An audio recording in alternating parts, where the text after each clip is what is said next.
Welcome students. आज के इस लेक्चर में हम ये प्रॉब्लम सॉल्व करेंगे। इस तरह से है कि टू नंबर्स हैं और उनकी रेशियो बता दी गई है 13:11 है और इनका डिफरेंस 12 का है। हमने बताना होगा कि नंबर कौन से हैं।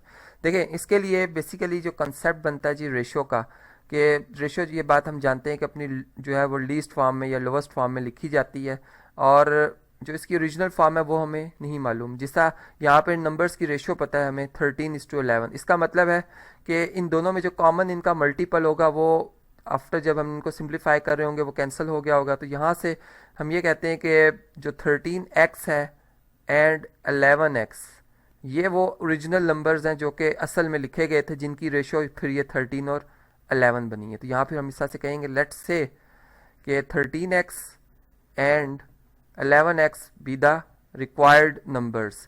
और फिर जिस तरह से ये बताया गया कि इनका डिफरेंस, इसी तरह से अगर सम बताया गया होता तो हम सम भी कर लेते।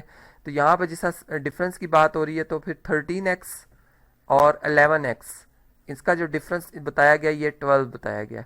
और अगर हम इसे सिंप्लीफाई करते हैं तो यहाँ से ये 2x आ जाएगा हमारे पास इक्वल टू 12 के, और x इक्वल टू आ जाएगा जी 12 डिवाइडेड बाय 2, जो कि इक्वल है किसके जी 6 के।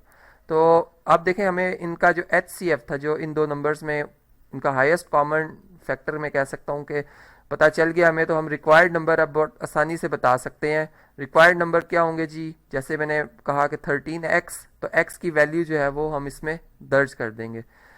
तो यहाँ पर जो पहला नंबर हमारा बनता है जी 13 इंटू एक्स, एक्स की जगह मैं 6 लिख रहा हूँ, जो कि बन जाएगा जी 13 6 आर 78।